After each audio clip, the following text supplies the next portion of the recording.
আসসালামু আলাইকুম রহমতুল্লাহ। M K যেমন রচিত easy plus hand note and বিশ্বমানের বইয়ের পক্ষ থেকে আপনাদের স্বাগত। আজকের টিউটোরিয়াল বিষয় ক্যাপিটাল স্ট্রাকচার ষষ্ঠ class.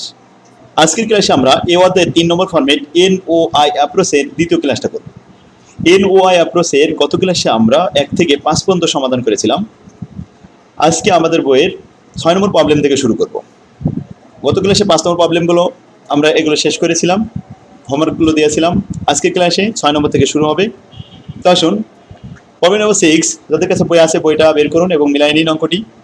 Your company has 50,000 common stock share outstanding in the market.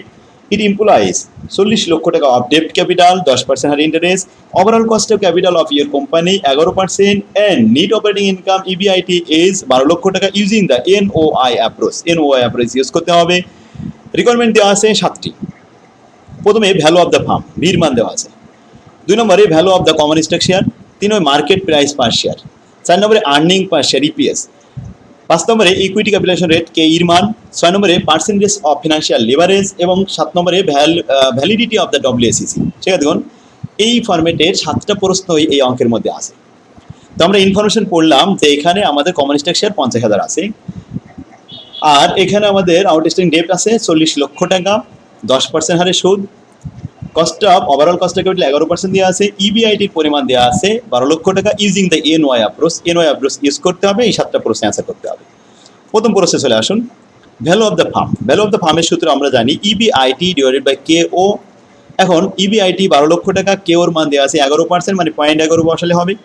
12 লক্ষকে 0.11 দ্বারা ভাগ করলে আসে 10909091, অর্থাৎ এখানে 1,09,09,091 টাকা। তো আসুন, ভ্যালু অফ দ্য ফার্ম পেয়ে গেলাম। এবার 2 নম্বর বলছে value of the common stock share.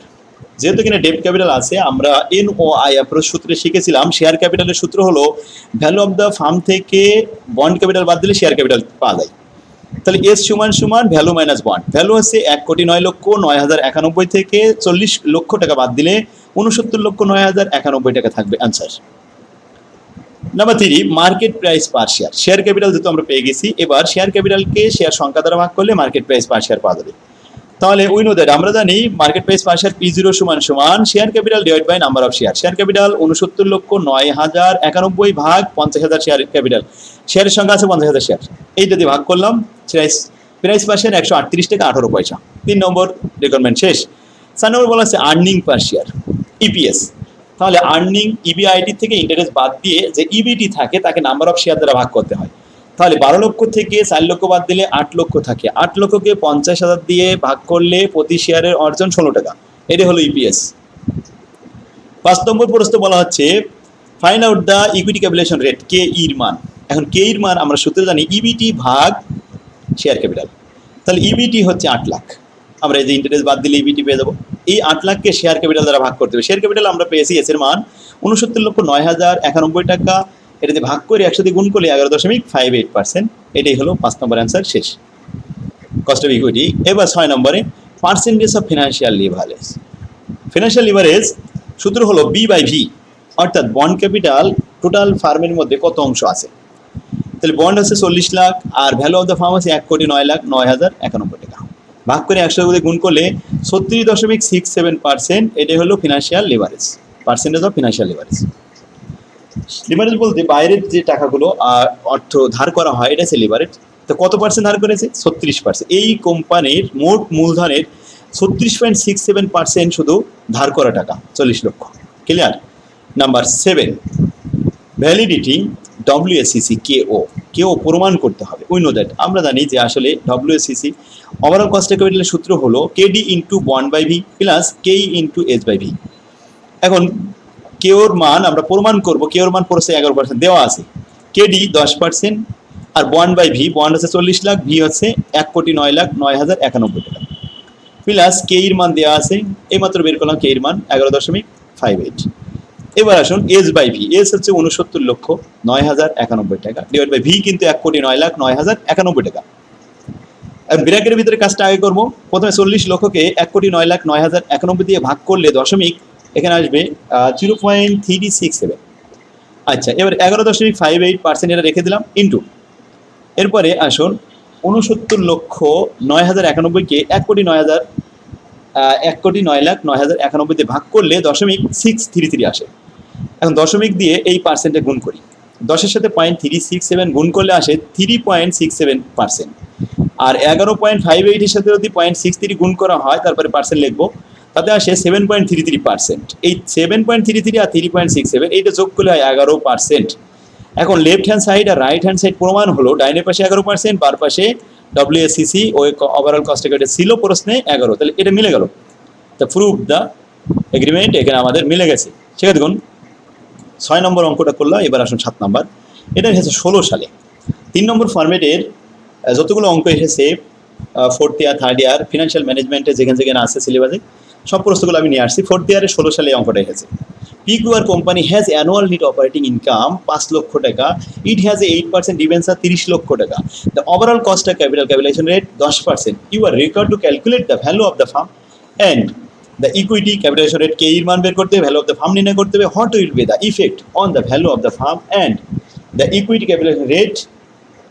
এরপরে এর মধ্যে হচ্ছে ইফ দ্য ডিবেঞ্চার ডেপ্ট ইজ ইনক্রিজ টু 40%, ডেপ্ট আগে ছিল 30%, যদি আবার 40% বাড়ানো হয় তাহলে কি প্রভাব পড়বে, এটা আবার দেখাতে হবে। 10 মার্কের জন্য 6 মার্কের, এটা 4 মার্কের জন্য 6 নম্বর কোয়েশ্চেন। তো সেখানে দেখুন এরপর আসুন আমরা প্রথমে একটা ছক তৈরি করলাম, calculation A chart of value of the firm and equity capital rate. তো প্রথমে ভ্যালু অফ দ্য ফার্ম নির্ণয় করার জন্য আমরা জানি যে ইবিআইটি ভাগ কেওর মান দেওয়া আছে, ভাগ করে দিলাম 50 লাখ 50 লাখ, দুই পাশেই 50 লাখ হলো, ডেপ্ট যেখানে 30 লাখ, এটা 40 লাখের দুটো কলাম দিলাম। এখন আসুন cost of equity capitalization rate, EBIT minus interest, তারপরে ভাগ শেয়ার ক্যাপিটাল ইন্টু 100, এই 2 সূত্র, সেটা আমি অবশ্যই লিখে দিয়েছি। তাহলে আসুন এস বের করতে হবে। প্রথমে ভ্যালু অফ দ্য ফার্ম, সেখান থেকে বন্ড বাদ দিলে 20,000 টাকা শেয়ার ক্যাপিটাল। তো এবার আসুন ইবিআইটি মাইনাস ইন্টারেস্ট, তো প্রথমে ইবিআইটি থেকে ইন্টারেস্ট বাদ দিলাম, দিয়ে আমাদের 2,60,000 টাকা বেরোলো, ওইটাকে 20 লাখ টাকা শেয়ার ক্যাপিটাল দিয়ে ভাগ করে একসাথে গুণ করলাম, 13% হলো ইকুইটি ক্যাপিটালাইজেশন রেট, আর এটা হলো 18%। ক্লিয়ার? এখন আসুন দুইটাই কিন্তু আলাদা আলাদা করে দেখাইছি, এটা হয়েছে 18 আর এটা হয়েছে 13%, এই প্রভাব। এখন ব্যাখ্যা করব there are effect on the cost of equity, cost of ইকুইটির উপরে প্রভাব পড়েছে, কারণ আমরা আগে যখন ডেপ্ট 30 লাখ ইউজ করেছি তখন আমাদের ইকুইটি 13%, আর যখন 40 লাখ ইউজ করেছি তখন কিন্তু আমাদের বৃদ্ধি পেয়েছে 18% হয়েছে। তো লিখলাম হোয়েন ইনক্রিজ অফ ডেপ্ট the increase of cost of equity capital, cost of equity capital বৃদ্ধি পেয়েছে, এই হচ্ছে প্রভাব। তো আশা করি এটা বুঝতে পারছেন। 16 সালের অঙ্ক ছিল এটা। এবার 17 সাল, management department fourth year, financial management আছে ওদের। 4 মার্কের অঙ্কটা এসেছে 3 নম্বর ফরম্যাট থেকে। তাজ company limited has 15 lakh taka debt capital, it is a capital structure, their expected net operating income EBIT 5 lakh taka, rate of interest 6%, overall cost of capital কে ওর মান হচ্ছে 12%, দ্য কোম্পানি হ্যাজ 5,000 ইকুইটি শেয়ারের সংখ্যা, market value of the farm, overall cost, এই এনওআই approach অনুযায়ী আমরা জানি ইবিআইটি ডিভাইড বাই কেও, ইবিআইটি দেওয়া আছে 5 লাখ টাকা, কেও দেওয়া আছে 12%, ভাগ করলে 41,67,667 টাকা, অ্যান্সার শেষ। Market value of the equity, শেয়ারের মান বের করতে হবে। তাহলে শেয়ার সমান সমান ভ্যালু মাইনাস বন্ড, ভ্যালু আছে 41,67,667 আর বন্ড হচ্ছে 15 লাখ, বাদ দিলে 26,67,667 টাকা, answer. Market price per share, market price per share equity শেয়ারকে শেয়ার সংখ্যা দ্বারা ভাগ করতে হবে। শেয়ার ক্যাপিটাল উপরে দেওয়া আছে 26,67,667 আর নাম্বার অফ শেয়ার দেওয়া আছে 5,000, ভাগ করে দেখলাম একটা শেয়ারের দাম আসে 533 টাকা 33 পয়সা, অ্যান্সার শেষ। 3টা প্রশ্ন চাইছিল, 3টাই 4 মার্ক। এটা ছিল 17 সালের প্রশ্ন। 18 সালে আসছে 10 মার্কের, এ ফার্ম বলছে firm A and firm B are in the same risk class, firm A use the 10% ডেপ্ট 10 lakh taka, but firm B does not, যে ফার্ম বি কিন্তু ডেপ্ট ব্যবহার করে না, তার মানে এটা আনলিভারেড ফার্ম বি, আর লিভারেড ফার্ম হলো A. Both firm earn 20% before interest and tax, their total asset of 20 lakh টাকা, ট্যাক্স রেট 50%, ইকুইটি ক্যাপিটালাইজেশন কের মান 15%, value of the farm under NI approach. এখন ভ্যালু অফ দ্য ফার্ম নির্ণয় করতে হবে। তাহলে প্রথমে ইবিআইটি দুইটায় বসালাম, দিয়ে এবার ইন্টারেস্ট বাদ দিলাম, তাহলে ইবিটি থাকলো, শেয়ার ক্যাপিটাল, এখন ট্যাক্স বাদ দিলাম, দিয়ে আমরা ইএটি পেয়ে গেলাম। এবার কস্ট অফ ইকুইটি দিয়ে শেয়ারের মান, তাহলে শেয়ার ক্যাপিটাল কত পাওয়া গেল, ভাগ করলাম ইএটি ভাগ কস্ট অফ ইকুইটি 10 লাখ আর 13,33,000, market value of the bond একটা আছে 10 লাখ, আর একটা নেই, তাহলে এটা market value of the firm 20 lakh, আর এটা হলো 13,33,333 টাকা। তাহলে প্রথমে value of the firm NI অ্যাপ্রোচে বের করতে বলেছে বলে আমরা এনআই অনুযায়ী করে গেলাম। এবার এনওআই অ্যাপ্রোচ করতে হবে। দেখুন দুইটা অ্যাপ্রোচই কিন্তু করতে বলেছে। এনওআই অ্যাপ্রোচে ভ্যালু অফ দ্য ফার্ম নির্ণয়ের সূত্র আমরা জানি লিভারেড ফার্ম আর আনলিভারেড ফার্মের ব্যাপার। তো এখানে আনলিভারেড ফার্মের ভ্যালু 13,33,333, আর bond into debt tax. Bond আছে কত? 10 লক্ষের সাথে ট্যাক্স রেট 50%। তো গেইন ফ্রম লিভারেড এখান থেকে আসলো 5 লাখ, 5 লাখ আর 13 লাখ 18 লক্ষ এত। এটাই হলো লিভারেড ফার্মের ভ্যালু। অবশ্যই ভ্যালু অফ দ্য আনলিভারেড ফার্ম আমি সাইড নোটে দিয়েছি, এটা না দিয়ে এই পাশে এখান থেকেও নিতে পারতাম, তারপর আমি দেখাই দিয়েছি এখানে। ঠিক আছে দেখুন, এরপরে 3 নম্বর প্রশ্নে কি বলে? Overall cost of capital under the both model. হ্যাঁ, উভয় মডেলে ওভারঅল কস্ট অফ ক্যাপিটাল দেখাতে হবে, এনআই আর এনওয়াই।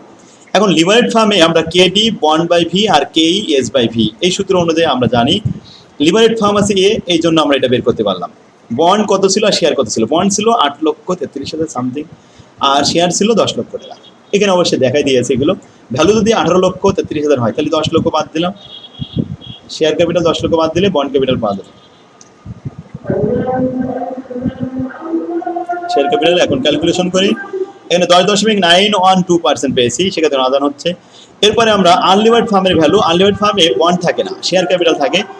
আচ্ছা, তাহলে আমরা লিখলাম বন্ড হচ্ছে, এখানে একটু মিস্টেক হয়েছে,